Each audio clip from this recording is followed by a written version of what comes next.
ఈరోజు మనతో ఉన్న గెస్ట్ ఓ పెద్ద సినిమా స్టార్ కాదు, ఓ పెద్ద పొలిటికల్ స్టారు కాదు, ఇంకా చెప్పాలంటే మనలో ఒకరు. 65 ఏళ్ల వయసులో కోట్ల రూపాయల వ్యాపార సామ్రాజ్యాన్ని స్థాపించిన వ్యక్తి. ఆమె ఎవరో కాదు, సకినాల సావిత్రమ్మ. ఆమె కొన్ని కోట్ల మంది మహిళలకి ఆదర్శం. ఈరోజు ఆమెను అడిగి ఆమె జీవిత విశేషాలు తెలుసుకుందాం. అయ్యమ్మ నమస్తే.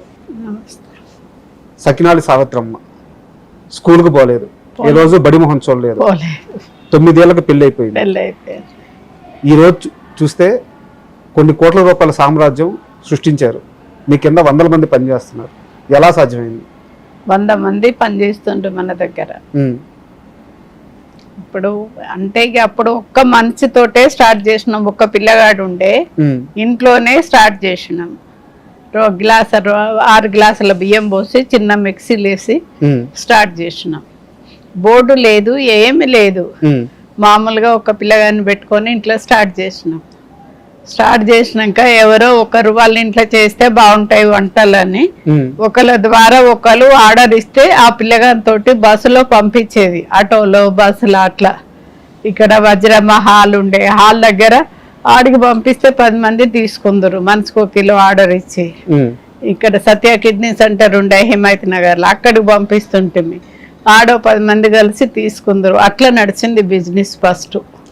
సకినాల సావిత్రమ్మ అంటే మీ చిన్నప్పటి నుంచి కూడా మరీ పేద జీవితం కాదు, మధ్యతరగతి జీవితం కాదు, ఒక ఏ గ్రేడ్ కాంట్రాక్టర్ భార్య. మీరు ఒక మంచి ఉన్నత కుటుంబంలో ఉన్నారు, సంపాదన పరంగా కానీ మీకేం ఇబ్బంది లేదు.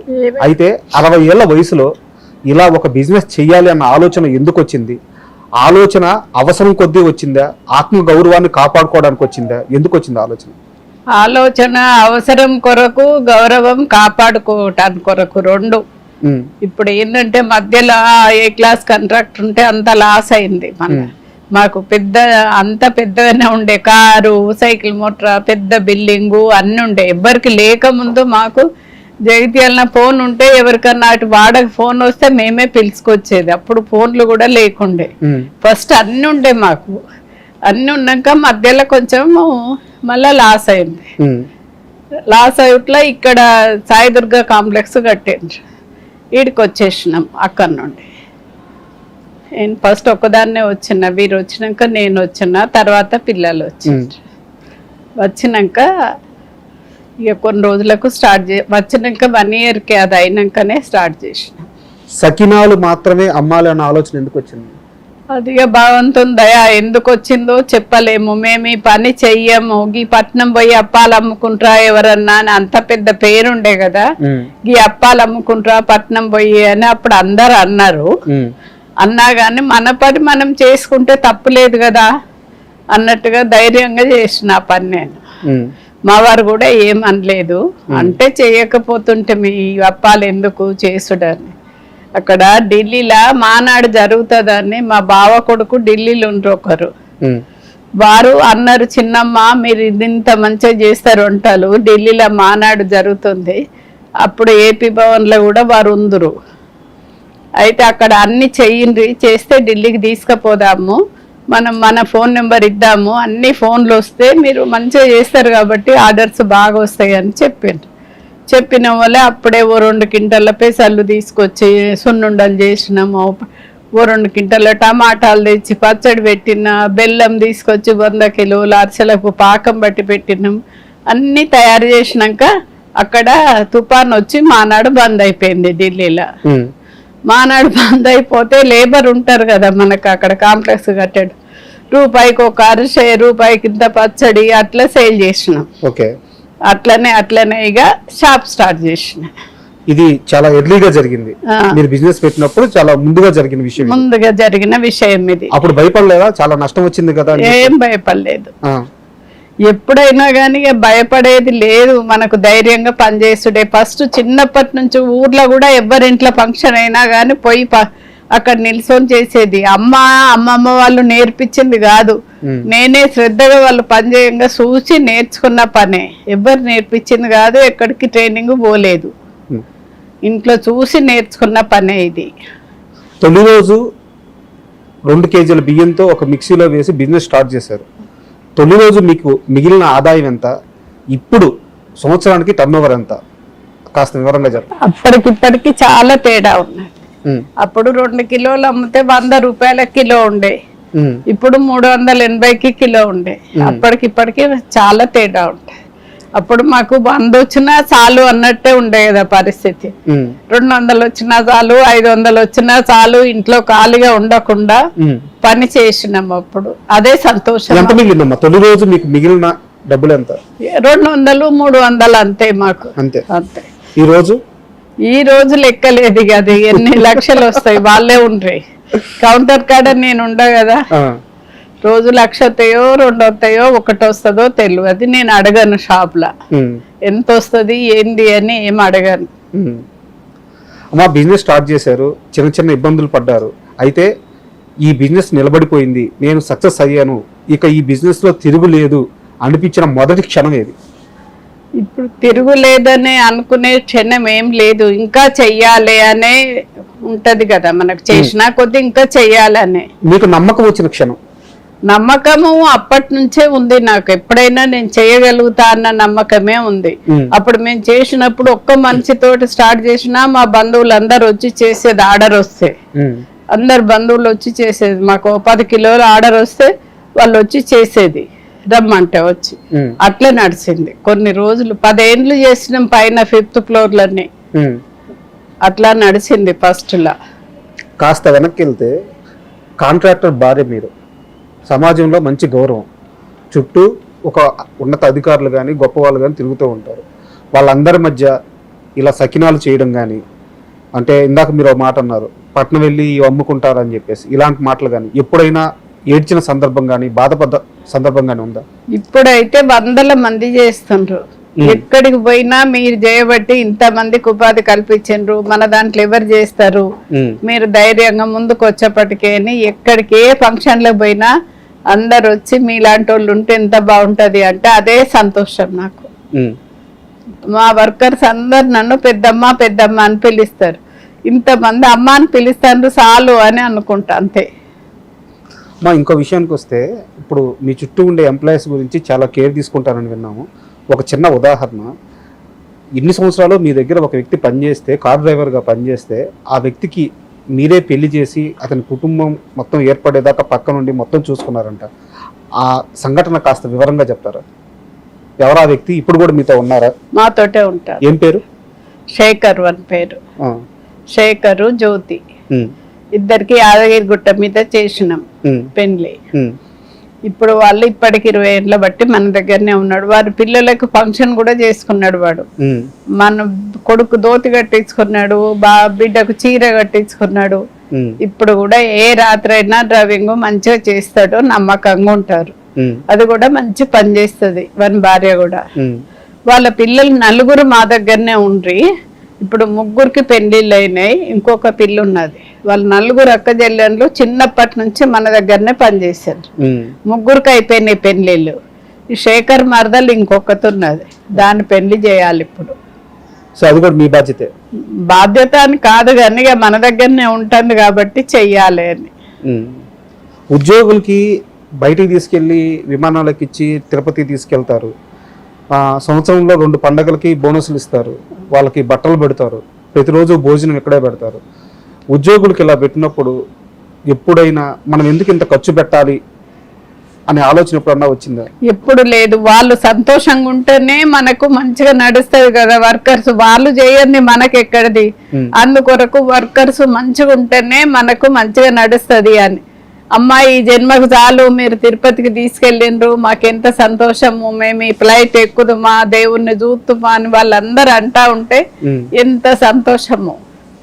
అట్లా అని మామూలుగా మనకి ఇళ్లలో చూస్తుంటాము, అమ్మ చాలా కష్టపడి బిడ్డలను చాకద్ది. ఒక్కో పూట, అంటే మరీ పేద ఇళ్లలో కానీ మధ్యతరగతి ఇళ్లలో కానీ ఒక్కో పూట తనకు తిండి లేకపోయినా సరే పిల్లలకి తిండి పెట్టి తన పస్తు పనుకొనైనా బిడ్డలను చాక్కుంటుంది. అలాంటి తల్లికి ఒక 60 ఏళ్ళు 65 ఏళ్ళు రాగానే ఇంట్లో స్థానం ఉండట్లేదు. ఇప్పుడు ఆ తల్లిని ఆశ్రమంలో పెట్టడము, ఆ తల్లిని ఒంటరిగా వేరే ఇల్లు తీసుకొచ్చి పెట్టడము, ఇలా చేస్తున్నారు. ఆ 60-65 ఏళ్ళ వయసులో మీరు ఇంత సక్సెస్ కొట్టారు.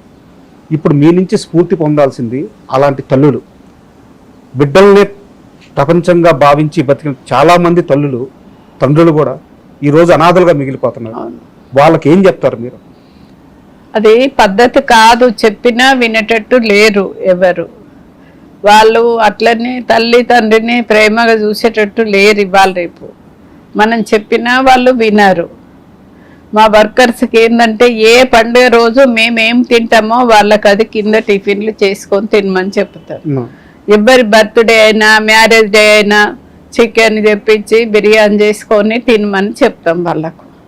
వాళ్ళు సంతోషంగా ఉంటేనే మాకు మంచిగాని అట్లా ప్రేమగా చూసుకుంటేనే వాళ్ళు అట్లా ఉంటారు. ఒకళ్ళ ద్వారా ఒకళ్ళు వాళ్ళు పిలుచుకొచ్చి వచ్చిన మనుషులే కానీ మనం పోయి తీసుకొచ్చుకున్నది లేదు. అంటే ఆ వయసులో ఆ తల్లి కానీ ఆ తండ్రి కానీ ఇప్పుడు వాళ్ళకు ఒక స్ఫూర్తి కావాలి. మీరు ఆ స్ఫూర్తి నిజంగా మాకు వయసు అయిపోయింది, శక్తి అయిపోయింది అనుకునే టైంలో మీరు ఇంత పెద్ద సామ్రాజ్యాన్ని స్థాపించారు. సో వాళ్ళు ఎంత స్ట్రాంగ్గా ఉండాలి, ఆ 65 ఏళ్ళ వయసు వచ్చిన ఆ వ్యక్తులు ఎంత స్ట్రాంగ్గా ఉండాలి, మీరు వాళ్ళకి ఏం చెప్తారో అని అడుగుతున్నాను. వాళ్ళకి ఏం చెప్తానంటే, నేను బయట ఫుడ్ తినా చేసింది మీరు ఇట్లా ఎందుకున్నారు అంటే, బయట ఫుడ్ ఎక్కడ తినాను, నేను చేసుకున్న వంటనే ఇంట్లో నేను చేసుకున్న వంటనే ఇప్పుడు వంట వచ్చింది. కానీ ఇన్నేళ్ళైనా కానీ రాత్రి 12 అయినా ఇంటికి వచ్చి ఇంట్లో భోజనమే తింటా. అక్కడ దోశ కానీ ఇడ్లీ కానీ ఏది తినాను. ఏమన్నా పండ్ల ముక్కలు ఉంటే తింటా వస్తా, లేకుంటే అవి లేకుంటే కూడా ఒట్టేనే వస్తా ఇంటికి. మా ప్రతి సక్సెస్కి అంటే మనం సాధించే ప్రతి విజయం కూడా మన నుంచి ఏదో ఒకటి కోరుకుంటుంది. మన ఆనందాన్ని వదిలేసుకుంటే విజయం వస్తుంది, మన సంతోషాలను వదిలేసుకుంటే విజయం వస్తుంది, మన ఇష్టాలని వదిలేసుకుంటే విజయం వస్తుంది. అలాగా ఏది వదిలేసుకుంటే ఈరోజు మీకు ఇంత పెద్ద సక్సెస్ వచ్చింది? ఏదైనా కానీ మనము ఉన్నంతలో తృప్తి పడితేనే సంతోషం, ఉన్నదంతా తృప్తి పడాలి. ఇంకేదో లక్షలు సంపాదించకపోతే మేము షాప్ పెడితే ఇన్ని రాకపోయే అన్న బాధపడేది లేదు. ఇవాళ ఆర్డర్ లేకున్నా కానీ బాధపడేది లేదు. 1,00,000 రూపాయల ఆర్డర్ వస్తే ఎక్కువ వచ్చిందని సంతోషం, కానీ రాని రోజు బాధపడేది లేదు. అన్ని ఒక రోజులు ఉండయి కదా, అట్లా సంతోషంతో ఉండు. లేదు అని బాధపడేది లేదు. నష్టం వచ్చినా భరించే శక్తి ఉండాలి, కష్టం వచ్చినా భరించే శక్తి ఉన్నది, బాధపడేది లేదు. మన దగ్గర 10 రూపాయలు లేకున్నా ఇవాళ లేవు అని అనుకోలేవు, దగ్గర తీసుకొచ్చి నడిపించుకున్నాం కానీ లేదని బాధపడలేదు. మా సకినాల సావిత్రమ్మ అనగానే ఆ సకినాలు మీ దగ్గర మాత్రమే స్పెషల్గా ఉంటాయి. అది మీ బిజినెస్ సీక్రెట్.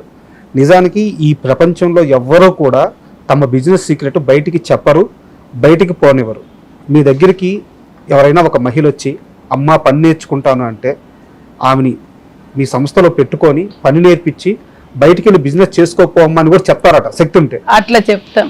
మీ సీక్రెట్ బయటికి వెళ్ళిపోతుంది కదా, ఎందుకు అలా చేస్తున్నారు? బయటకు వెళ్ళిపోతే 10 మంది బాగుంటేనే భగవంతుడు మా పిల్లలకు చెప్తా, వాళ్ళందరూ బాగుంటేనే మీరు బాగుంటారు బిడ్డ. ఎవరి సొంతం వాళ్ళు కోట్లు సంపాదించుకున్న వాళ్ళు ఉన్నారు. అమెరికాకు పోయి ఎవరు పెద్ద పెద్ద చదువుకొని కోట్లు వాళ్ళ దగ్గరనే ఉన్నాయి.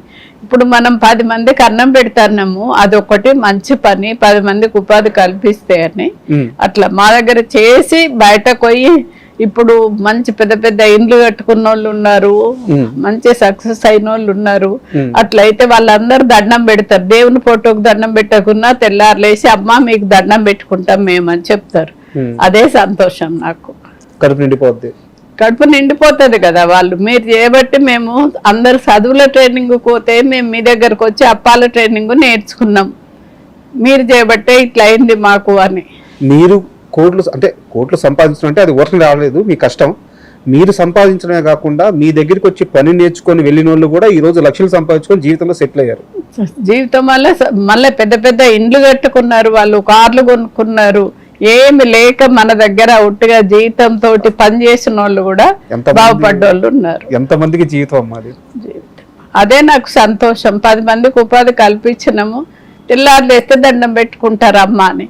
ఇప్పుడు వీళ్ళందరూ ఒక్కసారి 4 రోజులు రాకపోతే అమ్మ మీరు రాకుంటే షాప్ లో బాగుండదు, మీరు రాండి, ఒక 10 నిమిషాలన్నా వచ్చిపోండి షాప్ లో కన్నా అంటారు. మామూలుగా సకినాల సావిత్రమ్మ అనేది ఒక బ్రాండ్, మీ పేరే బ్రాండ్. అలాంటప్పుడు మీ షాపులకి ఈ శ్రీదేవి ఫుడ్స్ అని పేరు ఎందుకు పెట్టారు? అసలు ఎవరు ఈ శ్రీదేవి? మేము షాప్ పెట్టక ముందు మా గురువులయ్య గారిని అడిగిన, అయ్యగారు షాప్కి ఏం పేరు పెట్టాలి అని అడిగితే దేవి అని పెట్టుండమ్మా బాగుంటది అని చెప్పిండ్రు. చెప్పినాక పూజ చేసడానికి ఇంకో అయ్యగారిని పిలుచుకొచ్చిన. బట్టి దేవి బాగుండదమ్మా, శ్రీదేవి అని పెడితే బాగుంటది పేరు అని ఆయగారు చెప్పి శ్రీదేవి అని పెట్టారు. సో దేవత పేరు, దేవుని పేరే అది. కానీ మా కోడళ్ళు అందరు ఇప్పుడు శ్రీదేవి శ్రీదేవి అనే అంటారు. ఎవరికి తెలియదు పేరు, అది షాప్ పేరు పెట్టినాం కాబట్టి మా కోడల పేరే శ్రీదేవి అనుకొని శ్రీదేవి ఉన్నదా అని అడుగుతారు. దాని పేరు రేణుక. అంటే ఇది చాలా పర్సనల్ క్వశ్చన్, చెప్పాలనుకుంటే చెప్పండి, లేదంటే వదిలేద్దాము. ఇప్పుడు ప్రతి అత్తగారు కూడా కోడలకి ఒక మంచి జీవితాన్ని ఇస్తారు, లేకుంటే ఒక ఆశనిచ్చి ఒక మంచి కొడుకునిచ్చి పెళ్లి చేస్తారు, ఆ కోడల్ని అట్లా సెటిల్ చేస్తారు. మీరు ఈరోజు మీ కోడలకి ఇంత పెద్ద బిజినెస్ ఇచ్చారు, ఆమె బిడ్డలకు కానీ ఆమెకి కానీ మొత్తం మీ కుటుంబమే. ఈరోజు మీ కోడలు మీతో ఎలా ఉంటారు? మా కోడలు చూసిన వాళ్ళందరూ మీరు అత్త కోడలు ఇట్లా ఉండటానికి ఏం కారణము, ఏంది, ఎట్లా కలిసి ఉంటారు మీరు అని అడుగుతారు. వచ్చిన వాళ్ళందరూ ఇట్లా ఉండటానికి ఏం కారణం, అత్త కోడలు ఇట్లా కలిసి ఉండటానికి ఏంది అని అడుగుతారు. ఎవరొక్కరు ఓపిక పట్టుకున్నా అయిపోతుంది. ఇప్పటికి నేనే వంట చేస్తా. పొద్దున ఇప్పుడు కోడలు ఉంటే నువ్వు లేవలేదు పొద్దున అని మనం ఆలోచించుకుంటే అట్లనే ఉంటది. నాకు 5 గంటలకు లేసి అలవాటు, నేను లేస్తా రోజు పొద్దున, తర్వాత అది లేస్తుంది. కానీ అందరు అడుగుతారు అత్త కోడలు ఇట్లా ఉంటారు ఎందుకు, ఏం కారణం అని. ఏమి లేదు, ఎవరేమన్నా ఓపిక పట్టుకుంటే అయిపోతుంది. అదేమన్నా నేను ఊకుంటాను, నేనేమన్నా అది ఊకుంటా, అంతే. ఒక కొడుకు, 2 బిడ్డలు. 2 బిడ్డలు, పెద్ద బిడ్డ కింద ఉంటది, చిన్న బిడ్డ ఈసీఎల్ ఉంటది. కొడుకు కోడలు మేము ఒక్క దగ్గరనే ఉంటాం. ఫస్ట్ నుంచి మా అత్త మామ కూడా మా దగ్గరనే ఉంది, ఊర్లో లేరు వాళ్ళు, నా దగ్గరనే ఉన్నారు. మేము ఉండం అక్కడ అని వచ్చేసిండ్రు. నాకు ఫ్యామిలీ తోటి ఫస్ట్ నుంచి కలిసి ఉండు అలవాటే. నేను అంటే వేరే వార్తల్లోనో పేపర్లు ఎక్కడో చూశాను, ఎవరో ఒకరు ఒక కుటుంబం సంక్రాంతి టైంలో మీకు ఆరోగ్యం బాగలేదు, హాస్పిటల్లో ఉన్నారు. సావిత్రమ్మ లేకుండా, సావిత్రమ్మ సకినాలు లేకుండా ఇదేమి సంక్రాంతి అని చెప్పి వాళ్ళు సంక్రాంతి కూడా చేసుకోలేదంట. ఎప్పుడు జరిగింది ఇది? తెలియదు మరి, ఎప్పుడు జరిగిందో నాకు తెలియదు. మీ దాకా వచ్చిందా ఇది? నా దాకా వచ్చింది కానీ నాకు తెలియదు ఎప్పుడు అని, ఎన్నేళ్ళని ఏం తెలియదు. ఏ టైంలో మీకు బాగా లేకుండా వచ్చింది? నాకు చాలా రోజుల కింద ఆరోగ్యం మంచిగా లేదు, ఇప్పుడు కాదు. సకినాలు మొదలు పెట్టక ముందే మంచిగా లేదు, సకినాలు మొదలు పెట్టినాక మంచిగానే ఉన్నా. హాస్పిటల్ ఎప్పుడు జాయిన్ కాలే. ఇందాక మనం మాట్లాడుకుంటున్నప్పుడు డబ్బులు కాదు, ఇక్కడ ఇంతమంది ప్రేమ వస్తుంది నాకు, ఇది ఆనందం అని చెప్పి ఒక మాట అన్నారు. మీ వంటలు తెలంగాణలో చాలా మంది తల్లులు వాళ్ళ బిడ్డలు పెళ్లి చేసిన తర్వాత ఆ సారిలో పెట్టి పంపిస్తారట. మీ సకినాలు అవి వాటికే ఫేమస్ అంట, మీ పిండి వంటలు కానీ అన్ని. ఏ తల్లైనా వచ్చి, అంటే ఇప్పుడు మనకు ఒక పెళ్లి జరిగితే ఎన్ని కోట్లు ఖర్చు పెట్టినా చిన్న సారి బాగలేకపోతే అక్కడే చాలా పెద్ద గొడవలు అయిపోతాయి. మీ దగ్గరికి వచ్చి సావిత్రమ్మ మీ వంటలు మా బిడ్డ సారిలో పెట్టుకున్నాము, అవతల వాళ్ళు చాలా బాగా రిసీవ్ చేసుకున్నారు, తృప్తిగా ఉంది, ఇలాంటిది మీకు ఎవరన్నా చెప్పినప్పుడు అలాంటి సంఘటన ఏమైనా ఉంటే షేర్ చేస్తాం. అటువంటి వాళ్ళకు మేము ఇంకా మంచిగా చేసిస్తాం, ఎందుకంటే మంచి పేరు రావాలి మనకు, వాళ్ళకు కూడా చేసినందుకు మంచి పేరు మంచిగా పెట్టింది అన్నది ఉండాలి అని సారేలు మంచిగా చేసిస్తాం. ఎక్కడికన్నా ఇప్పుడు ఎవరన్నా లేని వాళ్ళు ఉంటే కూడా వాళ్ళకు కూడా పెళ్లి సారే చేసిస్తాం. మనం 50,000 ఇస్తే ఉండయి గాని సారే చేసిస్తే పలానోళ్ళు చేసిండ్రు బాగున్నాయి అంటారు అని అట్లా చేసిస్తా. ఎవరికన్నా పిల్లలకు ఫ్రీగా చేసిస్తాను, ఫ్రీగా చేసిస్తా. ఎక్కడికి పోయినా 1-2 కిలోల అప్పాలు పట్టుకుపోతాను నేను, ఎక్కడికైనా కానీ పోతే. వాళ్ళు ఇప్పుడు అందరూ మా బంధువులు ఎవరన్నా వచ్చి అప్పాలు కొనుక్కుంటారు కదా, వాళ్ళు కొనుక్కున్నాయి కాక మన షాప్లో ఏమన్నా కొద్దిగా ఫ్రీగా తీసిస్తా. సర్వపిండిలో పల్లి లడ్డూలో ఏవో వాళ్ళు కొనుక్కొని కొన్ని ఇస్తా వాళ్ళకు, అట్లా అది సంతోషం. నేను కిందకు వచ్చినప్పుడు చూశాను, కింద మీ ఫ్యాక్టరీలో, ఈ ఫ్యాక్టరీలో నూనె డబ్బాలు చాలా ఉన్నాయి, కిందంతా నూనె డబ్బాలు ఉన్నాయి, వస్తున్నాయి, లోడ్ చేస్తున్నారు, వెళ్తున్నాయి. నూనె ఏ రోజు ఆ రోజేనా? ఏ కడాయి దానికే పెడతాం మేము. సకినాలకు సకినాలే, అరిసెలకు అరిసెలే, లడ్డుకు లడ్డే, కర్రీలకు కర్రీలే, అన్ని దేని కడాయి దానికే పెట్టి ఆయిల్ సాయంత్రం తీసేస్తాం. అది కాలిన ఆయిల్ తీసేసి తెల్లవారు ఆ కడాయిలు తోమి మళ్ళీ ఫ్రెష్ ఆయిల్ పోసి పెడతాము. పెడితే ఏంటంటే అది ఫ్రెష్ ఆయిల్లో కాలిస్తే అప్పాలు టేస్ట్ ఉంటాయి. ఆయిల్ మళ్ళీ అమ్మేస్తాం మేము, కాలిన ఆయిల్ తీసి మళ్ళీ బయట సగం రేటుకు అమ్మేస్తాం. అంటే మరోలో అనుకోవద్దు, నాకు డౌట్ ఉండి అడుగుతున్నాను. అలా ఎక్కువ ఏం మిగలదు కదా అలా ఆయిల్ ఒక్క రోజుకే చేస్తే. ఆ రోజు ఒక్క రోజుకైనా అలా 100 కిలోలు దాకా కాలుస్తాం కదా, 50 కిలోలు 20 కిలోలు కాలుస్తాం కదా. అది మళ్ళీ తెల్లవారు కాలుస్తే చిక్కగా అయ్యి అప్పాలకు పట్టుకుంటది. వాళ్ళు డబ్బులు పెట్టి కొనుక్కపోయిన వాళ్ళు టేస్ట్ ఉంటేనే కదా తినేది, మళ్ళీ వచ్చేది. టేస్ట్ లేకుంటే మళ్ళీ రారు కదా. ఇన్ని సంవత్సరాల బిజినెస్ ఏంటంటే మేము అన్ని మంచి క్వాలిటీ వాడతాము. నువ్వులు నిజామాబాద్ నుంచి తెప్పిస్తాము, ఎప్పుడు ఒక్క దగ్గర నుంచే. పల్లీలు బేగం బజార్ నుంచి ఒకటే షాప్, ఆయనే పంపిస్తాడు. మంచి ఆయిల్ కూడా ఒక షాప్ దగ్గర నుంచి. ఏవైనా మంచి క్వాలిటీ వాడతాం మేము. లాభం ఎక్కువ ఉండు తక్కువ ఉండు అని కాదు, మంచిది వాడితే ఆరోగ్యానికి మంచిది. వాళ్ళు ఇన్నేళ్ళ బట్టి కొనుక్కపోతుండ్రు, ఇంత బిజినెస్ నడుస్తుందంటే. మాకు పండుగలప్పుడు చాలా ఉంటాయి. ఇప్పుడు సంక్రాంతికి లైను సకినాలు అందరినీ అందాయి, ఎన్ని కింటలు చేసినా అందాయి. అందరు ఒకేసారి మీ షాప్ ఉన్నదనే మేము చేసుకోలేదు, మాకెందుకు అందిస్తలేరని ఒక్కొక్కరు లొల్లు పెట్టిపోతారు. ఎట్లా అని సంక్రాంతి ఆ 3-4 రోజుల్లోనే 3-4 రోజుల్లోనే బాగా కష్టం అవుతుంది, అందియలేము. 20 మంది ఉన్నా కానీ మా మన్మడు వచ్చి అందరికి పేర్లు రాసి ఇచ్చి లైన్గా జోకిస్తాడు, లొల్లి అవుతుందని. ఆ 3-4 రోజుల్లో ఇంచుమించు 30 నుంచి 50 లక్షల బిజినెస్ జరగద్దాం. అవుతుంది కావచ్చు, ఎంత అవుతుందో నేను అడగను, మా పిల్లల్ని అడగను నేను. ఇదంతా సావిత్రమ్మ ఆలోచన, సావిత్రమ్మ కష్టం. అట్లా అడగకపోతేనే ఇట్లా నడుస్తుంది. ప్రతిదీ వాళ్ళని అడిగితే ఇప్పటి వరకు ఈ బిజినెస్ ఇట్లుండేది కాదు. నేను ఎవరిని ఎంత వచ్చింది ఏంది, నేనే పెట్టిన షాపు, నాకు ఇన్ని లక్షలు ఉండాలి, నా దగ్గర ఇన్ని ఉండాలి, నా కోరిక లేదు నాకు. ఇంత మంది ఉన్నారు, ఇదే సంతోషం నడుస్తా ఉంటే. ఎక్కడికి పోయినా గానీ మీలాంటి వాళ్ళు ఉంటే మంచిగా, మీలాంటి వాళ్ళు ఉంటే మంచిగా, ఇంత మందికి ఉపాధి కల్పిస్తానని అంటే అదే సంతోషం నాకు. వచ్చే రాబడి ఎంత, దాన్ని మీరు లెక్కేయడం కానీ లేకుంటే మీరు తీసుకొని వాళ్ళకి ఇవ్వడం కానీ ఏం జరగదు? ఏం లేదు, నేను ఏం తీసుకోను, ఏం చేయను. అంతా బిడ్డలు బాగుంటే చాలు. నాకు ఇంకో షాప్ అప్పీస్పేటలు ఉన్నది, ఎంత డబ్బు వచ్చినా అది నేనే, వాళ్ళకు 15 మంది వర్కర్స్ ఉన్నారు, వాళ్ళే చూసుకుంటారు. మిగిలిన డబ్బు వాళ్ళే ఇస్తారు. అది దానం ధర్మము. ఎవరన్నా ఎటన్నా యాత్రలకు పోయినా, ఎటు పోయినా, పిల్లల బర్త్డేలైనా మ్యారేజ్ డేలైనా అవి ఇస్తాను పైసలు. కానీ ఈ షాప్లకు వెళ్ళి వాళ్ళని ఏం ఒక్క రూపాయి లెక్క అడగా నేను తీసుకోను. డబ్బు మీద ఆశ లేదు, డబ్బు మీద ఆశ లేదు నాకు. 10 మంది ప్రేమగా చూసుడే నాకు సంతోషం. ఇంతమంది ఎక్కడికి పోయినా కానీ మీలాంటి వాళ్ళు ఉండాలి ఉండాలి అని అంటారు, అదే సంతోషం. మీ ఉద్యోగుల్లో ఇందాక మీరు మీ డ్రైవర్ గురించి చెప్పారు, అలాగే మీ ఉద్యోగుల్లో ఇన్ని సంవత్సరాల నుంచి మీ చుట్టూ ఉన్న వాళ్ళలో ఎవరిదైనా ఒక సక్సెస్ స్టోరీ చెప్పమంటే ఎవరిది చెప్తారు? అంటే కొత్త చేతులతో మీ దగ్గరికి వచ్చి ఈరోజు ఒక ఇల్లు కట్టుకోను, ఒక బిడ్డకు పెళ్లి చేసుకోను, అలాంటి మనిషి ఎవరంటే ఒక వ్యక్తి గురించి చెప్పండి. గోపాలపురం నుంచి వచ్చారు ఒకరు, 2 భార్య భర్తలు. ఓకే. వాళ్ళిద్దరు ఎక్కడికి వారి భర్త వాళ్ళ అత్తగారింటి కూడా ఒక రోజు పోకపోదురట. అటువంటిది మా దగ్గర వచ్చి 2 భార్య భర్తలు 2 సంవత్సరాలు ఉన్నారు.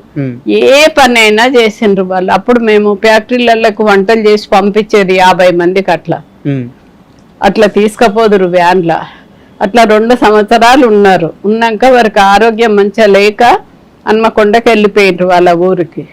వెళ్ళిపోయి తను అక్కడ పెట్టుకున్నది షాపు. భర్త చనిపోయింది, ఆరోగ్యం మంచిగా లేక చనిపోయిండ్రు. ఆమె పెట్టుకున్నది షాపు. పెట్టుకొని మాకంటే మంచి టేస్ట్ చేసుకుంటా చేసింది ఆమె. అన్ని మంచిగా ఎక్కువ వేసుకుంటా, కొత్తిమీరాకు అవి కరివేపాకు అంతా బాగా వేసి మాకంటే మంచిగా చేసింది. ఇక్కడికంటే మంచిగా చేసి ఇచ్చింది. చెప్పేస్తున్నారు మీకంటే మంచిగా చేసింది ఆమె. చేసింది ఆమె, మంచి సక్సెస్ అయింది. ఇల్లు కట్టుకున్నది, కొడుకు పెళ్లి చేసుకున్నది, 20 లక్షల కారు కొనుక్కున్నది. అంత బాగున్నది. ఇప్పుడు 20 మంది పనిచేస్తుండ్రు. తెల్లారు లేస్తే ఆమెనే వాళ్ళ చుట్టాలు అందరూ అంటారు, అమ్మా నా బిడ్డ మీ దగ్గరకు వచ్చేప్పటికే ఇట్లా సక్సెస్ అయింది. అందరు చదువులో ట్రైనింగ్ పోతే అప్పాల ట్రైనింగ్ పోయింది, ఇంత మంచిగా అయిందని. ఇంకో 2 భార్య భర్తలు వచ్చిండ్రు వేరే జైత్యాల దగ్గర ఊరు నుంచి. వాళ్ళని ఉంచుకోవద్దు, వాళ్ళు ఇట్లా అట్లా మంచోళ్ళు కాదు, అన్ని అక్కడనే అబద్ధాలు ఆడినరు అని చెప్పింది. ఎవరైనా మంచోళ్ళని ఎవరైనా ఉంచుకుంటారు, తప్పు చేసిన వాళ్ళు మళ్ళీ తప్పు చేస్తారా, ఇప్పుడైనా మంచిగా ఉండరా అని వాళ్ళని కౌంటర్ దగ్గర కూర్చోబెట్టిన. నమ్మితే మంచిగా వాళ్ళే మారుతారని. మంచిగా లేని వాళ్ళని ఎవరు ఉంచుకుంటారు? మంచిగా ఉన్న వాళ్ళు ఎక్కడున్నా వాళ్ళ జాలో వాళ్ళే ఉంటారు. అటువంటిప్పుడు వాళ్ళిద్దరు భార్య భర్తల్ని ఇక్కడనే ఉంచుకున్నారు. వాళ్ళు ఇక్కడనే ఉన్నారు. షాప్ నడిపించారు కొన్ని రోజులు. నడిపించినాక వాళ్ళకు ఒక కొడుకు అయితే ఇప్పుడు ఆ కొడుకు సంబంధం నేనే మాట్లాడినా, పెళ్ళి అయింది. వాళ్ళు న్యూజిలాండ్లో ఉంటారు. వాళ్ళు వాళ్ళ ₹1,00,00,000 బిల్డింగ్ కొనుక్కున్నారు. వాళ్ళు ఇప్పుడు తెల్లారులు వేస్తే దండం పెడతారు చాలు అని. న్యూజిలాండ్ లో ఉంటున్నారు. న్యూజిలాండ్ లో ఉన్న వాళ్ళ కొడుకు కూడా. ఎంతమంది జీవితాలని మీరు బాగు చేసినట్టమ్మా? ఇట్లా ఇంకోరు మాకు వంట చేయడానికే వచ్చిండు ఆయన. కేసీఆర్ నిజాం గ్రౌండ్స్ లో పెట్టినప్పుడు మా ఊరు నుంచి ఒక 20 మందిని తీసుకొని వచ్చిండు. వచ్చి ఇక్కడే ఉన్నాడు. చూసిండు అన్ని. చూసి అక్క నేను మీ దగ్గరకు వస్తా అంటే సరే అన్న. ఇద్దరు భార్య భర్తలు చెర్లపల్లిలో మెస్ పెట్టినాం. ఆ మెస్ కాడికి వచ్చిండు ఇద్దరు భార్య భర్తలు. వానికి 2 బిడ్డలు. వీళ్ళని ఎందుకు ఉంచుకుంటారు? వీళ్ళు పని చేస్తారా? వీళ్ళు ఏం చేస్తారు అని ఇంట్లో ఊర్లో ఉన్న ఆస్తి అమ్ముకున్నారా అని అన్నారు అందరు. అయినా కానీ ఉండని అని ఉంచుకున్నా. వాని 2 బిడ్డలు ఇప్పుడు ఎట్లున్నారంటే ఒక పెద్ద బిడ్డకు కోట్లు ఆస్తున్న అత్తగారు దొరికింది. అబ్బాయి కొంచెం అమాయకంగా ఉంటాడు. ఆ అబ్బాయికి మాట్లాడిన సంబంధము పెద్ద బిడ్డని చేసుకున్నారు. చిన్న బిడ్డనేమో ఇప్పుడు నేను చెప్పిన కదా న్యూజిలాండ్ ఉంటారని వాళ్ళ కొడుకు. 2 బిడ్డల పెళ్లిళ్ళు అయిపోయినాయి. వాడు కరీంనగర్లో ఇల్లు కొనుక్కున్నాడు. హాయిగా ఉంటాడు. వాళ్ళు 2 భార్య భర్తలు. 2 బిడ్డలు మంచి సక్సెస్ అయినరు. కోట్ల ఆస్తి మాకంటే డబ్బులు ఉన్న వాళ్ళకు పడ్డది బిడ్డ. మీరు చెప్తుంటే మీరు మీ కోడలను, మీ కొడుకును, మీ మనవడిను, మీ మనవరాలను వీళ్ళని కోటీశ్వర్లు చేయలేదు. వాళ్ళని మాత్రమే కాదు, మీ చుట్టూ ఎవరైతే నమ్మకంగా ఉన్నారో, మిమ్మల్ని నమ్ముకొని ఎవరైతే ఉన్నారో ఈరోజు వాళ్ళందరూ కోటీశ్వర్లు అయి ఉన్నారు. కోటీశ్వర్లు. ఎక్కడికి వెళ్ళి మీరు పెద్ద పెద్ద చదువులు చదవలేదు. హోటల్ మేనేజ్మెంట్ అంటే తెలియదు. అవన్నీ నేర్చుకోలేదు. కానీ ఒక విద్యార్థి ఎల్కేజీ నుంచి పీజీ దాకా చదివితే ఈ సమాజంలో ఎలా బతకాలి అనేది చదువు ఎలా నేర్పిస్తుందో అదంతా మీ దగ్గర ఉంది. మీరే నాకు ఒక సరస్వతీదేవిలాగా, ఒక దేవతలాగా అనిపిస్తున్నారు, ఒక లక్ష్మీదేవిలాగా అనిపిస్తున్నారు. భగవంతుని దయ. అందరు అట్లా అంటా ఉంటేనే నాకు సంతోషం. 10 మంది ఇప్పుడు మేము అప్పుడు నేను స్కూల్ పెట్టిన జగిత్యాలను, హాస్టల్ పెట్టిన. స్కూల్ పెట్టారా? జగిత్యాల స్కూల్ ఫస్ట్ హాస్టల్ పెట్టిన, స్కూల్ పెట్టిన, పెట్టి ఇక్కడికి వచ్చి టీచర్లను తీసుకుపోయినా. అక్కడికి కాదమ్మా, చదువుకోలేదు కదా. స్కూల్ చదువుకోకపోతే ఒక టీచర్ ఉండే ఇట్లా నమ్మకమైన ఆమె. లిల్లీ రా అంటే వస్తుండే. పేరెంట్స్ వచ్చిండ్రు, వాళ్ళను జాయిన్ చేసుకోమని చెప్పి, ఫీజు రాసుకోమని చెప్పి ఆమెను పిలిస్తే వచ్చి రాసుకుంటుండే. మంచిగా నేను కుర్చీలో కూర్చుంటుంటే అప్పుడు కొడుకు కోడలు కూడా వాళ్ళు కూర్చోకపోదురు. వాళ్ళే ఆమెనే టీచరే అందరిని జాయిన్ చేసుకును, డబ్బులు నాకు ఇచ్చు, నేను అందరికి జీతాలు ఇచ్చుడు చేసుడు అట్లా స్కూల్ నడిపించిన. ఇప్పుడు కూడా ఉన్నది ఆమె, వస్తుంది అప్పుడప్పుడు అంటే అని. ఆ టీచర్ వాళ్ళని ఇక్కడ నుంచి తీసుకపోతే వాళ్ళే నమ్మకంగా వాళ్ళే జాయిన్ చేసుకున్నాడు, వాళ్ళే పేరు రాసుడు అంతా వాళ్ళే చేసుడు. మామూలుగా నేను కుర్చీలో కూర్చుంటుండే. ఫస్ట్ నుంచి బిజినెస్ ఆలోచనలు అయితే ఉన్నది. ఫస్ట్ నుంచి ఏదో ఒక పని చేస్తూనే ఉంటుంటే. అమ్మా, చుట్టూ ఉన్న ఎంతమంది జీవితాల్లో బాగు చేశారు. ఏ రోజు డబ్బు గురించి ఆశపడలేదు, ఆలోచించలేదు. అయితే ఈరోజు ఈ ఫ్యాక్టరీ, ఇప్పుడు మనం కూర్చొని ఉన్న ఈ ఫ్యాక్టరీ ఏదైతే ఉందో, ఇది కొన్నప్పుడు మాత్రం కొంతమంది మీ మీద నిందలేశారు, చాలా బాధపడ్డారు అని తెలిసింది. ఏంది అసలు ఏం జరిగింది అక్కడ? ఏం జరిగిందంటే ఇప్పుడు ఇంత పెద్ద నాకేందంటే తెలంగాణ పిండి వంటలు రేకుల షెడ్ ఉండి 100 మంది పని చేస్తే చాలు అనుకున్నా. 10 మంది ఉన్నా చాలు అనుకున్నా. ఇంతమంది ఇదంతా చూస్తే నాకు ఇది కలనా నిజమా అని అనుకుంటా. ఈ ఫ్యాక్టరీ చూస్తే నేను చేసినప్పుడు అంత 3 గ్లాసుల బియ్యం స్టార్ట్ చేసిన సకినాలు ఎక్కడికి పోయింది, ఏడికి వచ్చింది, భగవంతుని దయ ఇదంతా చెప్పలేం మనం అన్నట్టు అనుకుంటా. ఇది చూస్తే నాకే ఆశ్చర్యం అనిపిస్తుంది. నాకు ఒక రేకుల షెడ్ కావాలని కోరుకున్నా కానీ ఇంత పెద్ద బిల్డింగ్ కావాలని కోరుకోలే.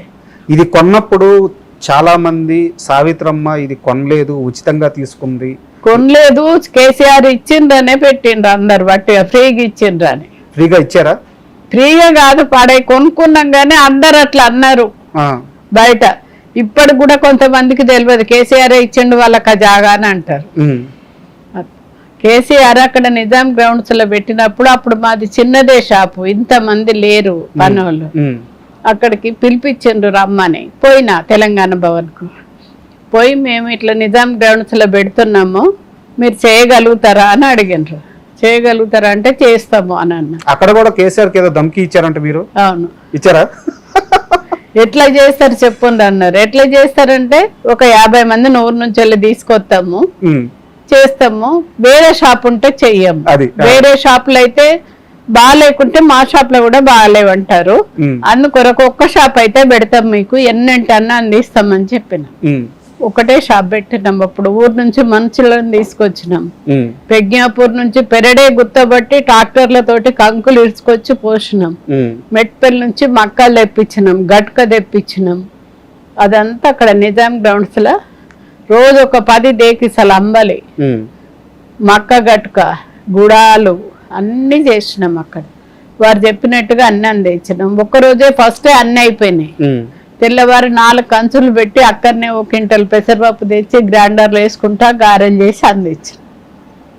ఆ రోజు కేసీఆర్ గారితో అలా ఆ ప్రయాణం ఉంది కాబట్టి ఆయన ఫ్రీగా ఇచ్చేసారన్న ఒక నింద అయితే ఇచ్చేసిండ్రు అన్నారు. కానీ కేటీఆర్ ఇచ్చిండ్రు. ఇది మీకు మాకు హ్యాండ్ ఓవర్ చేసుడు. ఇప్పుడు గవర్నమెంట్ జాగా మనకు తొందరగా రాదు కదా, అట్లా వారు ఇక్కడ ఉన్నది తీసుకోమని ఇచ్చిండ్రు. ఇస్తే పైసలకి గవర్నమెంట్ రేట్ తోటే తీసుకున్నాం గానీ వాళ్ళు వట్టుగా ఇచ్చిండ్రు అని అన్నారు. అట్లా అప్పుడు బాధేసిందా? బాధేసింది అప్పుడు? బాధ ఏమేయలే, వట్టిగా అనుకుంటారు. ఎవరు ఎన్ని అనుకుంటే మనకేంది, మనకైతే డబ్బులు పెట్టి కొనుక్కున్నాం, మనము వచ్చింది. మా ఇప్పుడు తిండి అనేది అది ఏదైనా, ఇప్పుడు ఈ పిండి పదార్థాలు, పిండి వంటలు అయితే కానివ్వండి, లేదంటే అన్నమైనా ఏదైనా సరే మనకి లోపలికి వెళ్ళే పదార్థం అది చాలా శుచిగా నీట్గా ఉండాలి.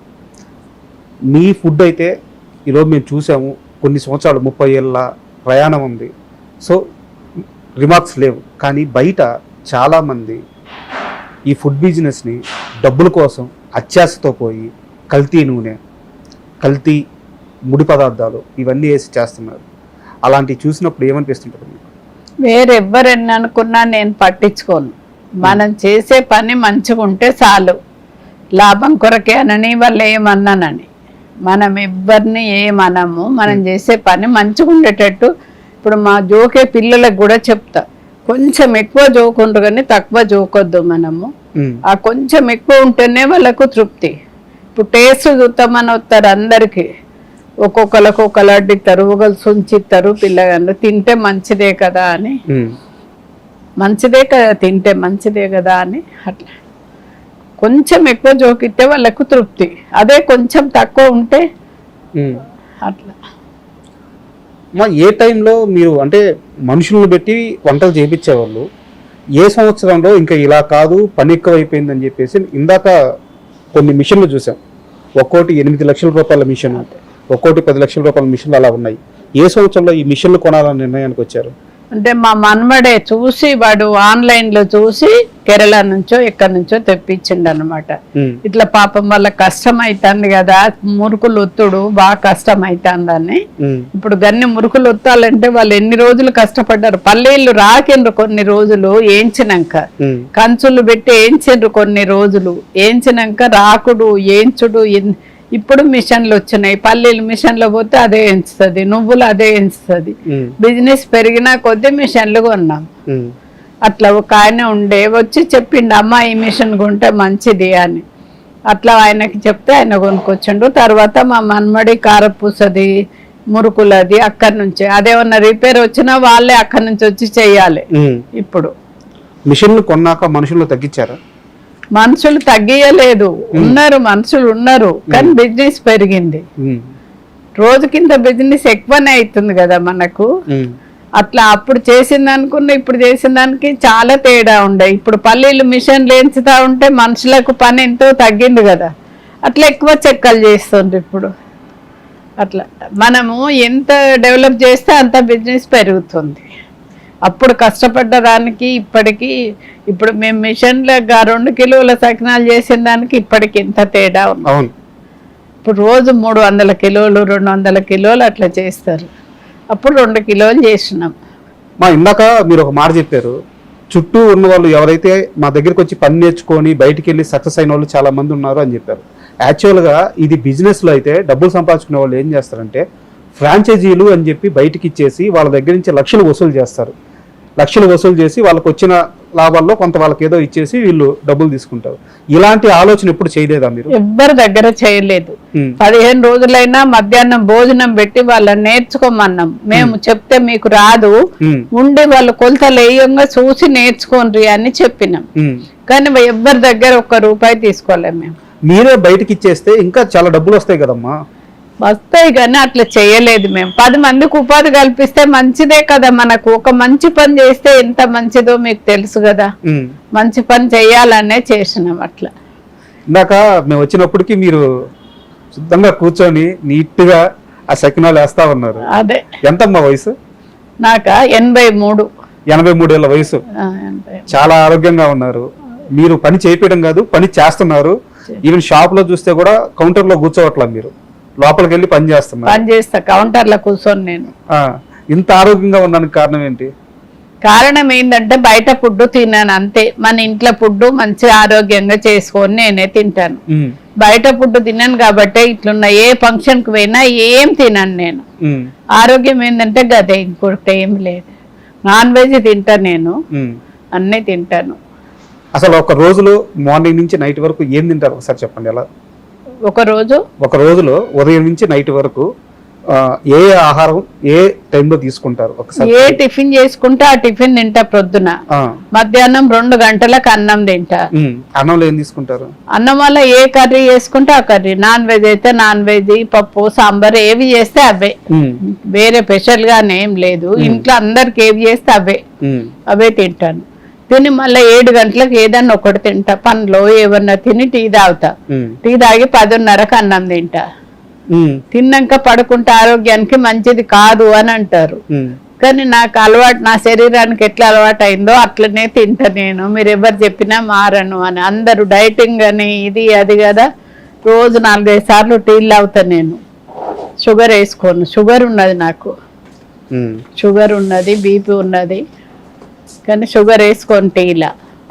ఎలాంటి ప్రత్యేకమైన డైట్ లేదు? డైట్ ఏది లేదు నాకు. ఇప్పుడు మా కోడలు వాళ్ళందరూ ఎన్నో చేస్తారు. అన్ని డైటింగ్ అని, జ్యూసు, బయటకు పోయి ఏదో తింటారు వాళ్ళు.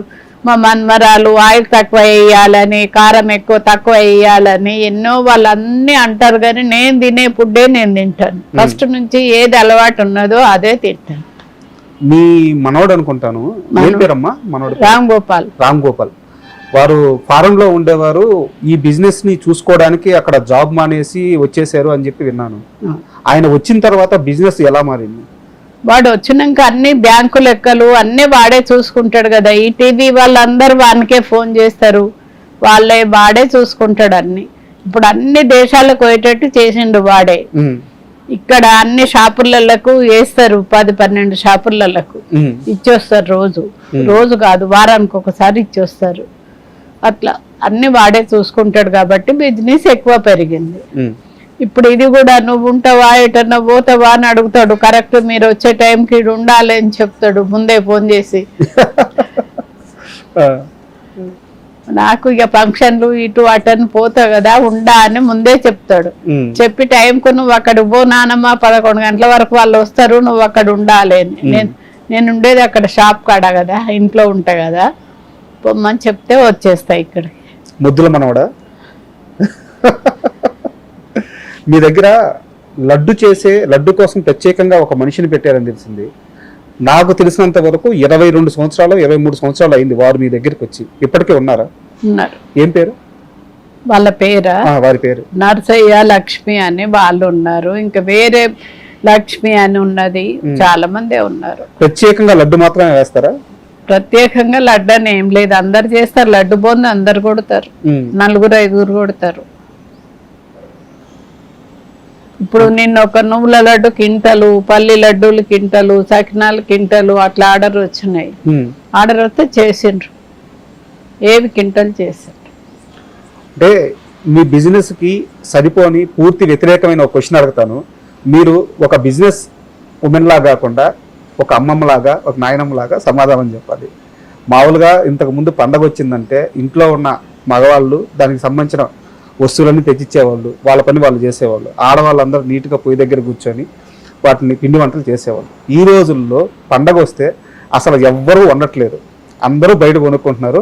మీలాగా మీ శ్రీదేవి ఫుడ్స్ లాగా మంచి షాప్ గా దొరికితే అసలు వండట్లేదు. అదే ఇప్పుడు మా షాప్ లకు వచ్చిన వాళ్ళు మా ఆవిడకు పని లేకుండా చేసిండ్రమ్మా, మీరు మా ఇంట్లో వంటలాగా చేసి ఇస్తారు, మా అమ్మలాగా మా నాయనమ్మలాగా అని అట్లా చెప్పిపోతారు. ఓ వీడియో తీసుకొని పోతారు, వచ్చి మిమ్మల్ని చూస్తే మా అమ్మలాగా అనిపిస్తుంది అంటారు. అందరూ వస్తే ఏదో ఒకటి చెప్పిపోతారు మంచిగా ఉన్నాయని. ఇలా వంట పండక్కి అందరూ కలిసి వంటలు వండుకోకపోవడం అనేది ఆ కుటుంబం మీద కానీ, ఆ కుటుంబ సభ్యుల మీద కానీ, వాళ్ళ అన్యోన్యత మీద కానీ ప్రభావం చూపిదా? చూపిదా? అందరూ మీ షాప్కి వచ్చి కొనుక్కోవాలా? ఏం మిగిలిందమ్మా 83 ఏళ్ల వయసు, ఇకపైన నేను ఇంకా సాధించాలి అనే ఆశ కానీ ఆశయం కానీ ఇంకా ఏం మిగిలింది? నాకేం ఆశ లేదు, ఇదే మంచిగా నడవాలి, ఇంతమంది మెచ్చుకుంటారు చాలా సంతోషం. నాకు తెల్లారులైతే 100 మంది అమ్మ అమ్మ అని పిలుస్తారు, అంతకంటే ఎక్కువ కావాల్సింది ఏమున్నది. రోజు 100 మందికి భోజనాలు, 100 మందికి టిఫిన్లు, టీలు అవన్నీ ఇస్తున్నాం కదా. సాలిగా జన్మకు ఇంత కంటే ఎక్కువ ఏం కోరుకోను నేను. చాలు ఇప్పుడు ఉన్నది సక్సెస్ అయితే చాలు. మా మనమడు నువ్వు టీవీ కాడికి పో, వాళ్ళతోటి మాట్లాడు అన్నప్పుడల్లా పోవుడు వచ్చుడు అంతే. ఈ 30 ఏళ్లలో మీ చేతుల మీదుగా కొన్న ఆస్తులు ఒకసారి చెప్తారా? మేము కొన్న ఆస్తులు ఏంటంటే ఇవే. ఇక్కడ అక్కడ ఒక షాపు కూడా లేదు. మేము 5th ఫ్లోర్ లో ఉండుంటే 2-3 ఏళ్ళకు ఒక షాపు, 10 షాపులు కొన్నాం అక్కడ. 2 ఇండ్లు కొన్నాం, 2 బెడ్రూమ్స్ అక్కడ. అందులోనే సాయిదుర్గాలనే కొనుక్కున్నాం 2 బెడ్రూమ్స్, 2 ప్లాట్లు. ఒకటి రెంట్ కి ఇస్తాము, ఒక దాంట్లో వర్కర్స్ ఉంటారు. ఇప్పుడు ఈ ఫ్యాక్టరీ కట్టినాం. మాకు వేరే ఆదాయం ఏం లేదు కదా, అంతా దీని మీదనే కదా మొత్తం. జీతాలు, తిండి, ఖర్చులు అన్ని. ఎన్ని కార్లు ఉన్నాయి? 3 ఉన్నాయి. 3 ఉన్నాయి. మీ కారు ఏంది? నా కారు నాకు వేరే లేదు. అందరం అందులోనే కూర్చొని పోతాం. మా కొడుకు, కోడలు, నేను కూర్చొని పోతాం. మా మన్మన్కి వేరే కారు ఉన్నది.